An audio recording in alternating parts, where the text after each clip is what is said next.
میں نے زندگی میں پہلی مرتبہ جب یہ حدیث پڑھی تھی، یہ حدیث جو میں آج آپ کو سنانے لگا ہوں، تو دیر تک میرے اوپر ایک عجیب کیفیت طاری رہی تھی۔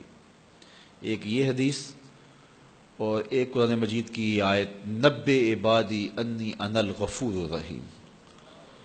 وہ اعتکاف کے دن تھے کہ تلاوت کرتے کرتے میں جب یہاں پہنچا تو اس آیت کا ترجمہ یہ ہے کہ میرے بندوں کو بتا دیجئے کہ میں غفور بھی ہوں، میں رحیم بھی ہوں۔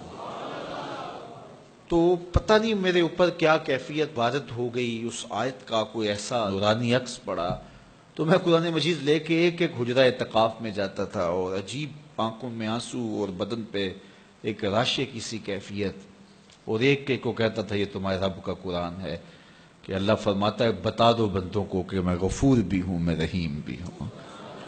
تو وہ ایک کیفیت پیدا ہوئی تھی۔ بہرحال بعد میں بھی بارہا اس کی تلاوت ہوئی، اس کا آز تو ملتا ہے، لیکن وہ ایک لمحہ ہوتا ہے، وہ ایک بجلی ہوتی ہے، گونجتی ہے اور گزر جاتی ہے۔ اسی طرح یہ پہلی مرتبہ جب یہ حدیث میں نے پڑھی تھی تو اس وقت میرے اوپر ایک کیفیت طاری ہوئی تھی۔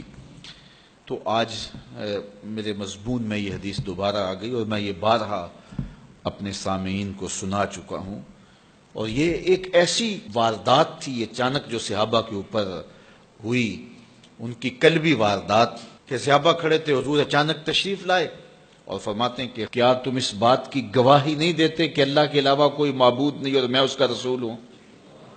حضور نے پہلے تو یہ بات کی، ایسے صحابہ کھڑے تھے، حضور اچانک آئے اور اچانک ہی آتے ہوئے حضور نے فرمایا کیا تم اس بات کی گواہی نہیں دیتے کہ اللہ کے علاوہ کوئی معبود نہیں اور میں اس کا رسول ہوں؟ حضور کا انداز ایسا تھا کہ سینوں میں دل لرزنے لگے، اور سب نے عرض کی حضور ہم گواہی دیتے ہیں کہ اللہ کے علاوہ کوئی معبود نہیں اور آپ اللہ کے سچے رسول ہیں۔ تو جب انہوں نے یہ بات کہی قال، تو حضور نے ارشاد فرمایا یہ قرآن ہے، اس کا ایک سرا تمہارے رب کے ہاتھ میں ہے، دوسرا سرا تمہارے ہاتھ میں ہے۔ یہ وہ اللہ کی لٹکتی ہوئی رسی ہے جس کا ایک سرا تمہارے رب کے ہاتھ میں ہے اور اس کا ایک سرا تمہارے ہاتھ میں ہے۔ اس کو مضبوطی سے پکڑ لو، مضبوطی سے پکڑ لو۔ دیکھیے یہ کیسا ایک تصور ہے اس کی معنویت کہ اچانک حضور نے آ کے کہا گواہی دیتے ہو کہ میں اللہ کا سچا رسول ہوں، مطلب کیا جو میں کہوں گا وہ سچ ہی ہوگا جب تمہیں یہ گواہی ہے؟ تو انہوں نے کہا کہ ہم گواہی دیتے ہیں۔ کیوں نہیں ہم گواہی دیں گے، آپ اللہ کے سچے رسول ہیں۔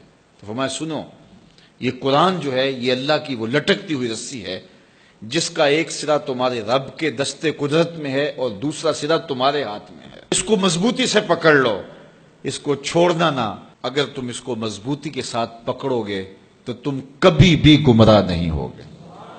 اس کتاب کو تھام لو گے تو کبھی بھی گمراہ نہیں ہوگے۔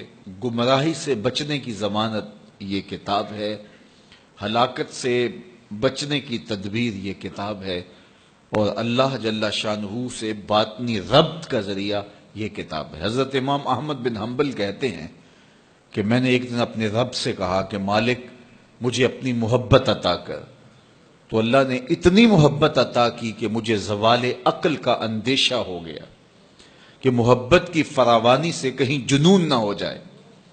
تو پھر میں نے کہا مالک مجھے اپنا قرب عطا کر دے، مجھے محبت دی ہے تو اپنا قرب بھی عطا کر۔ تو آواز آئی میرا قرب چاہتے ہو تو قرآن پڑھا کرو۔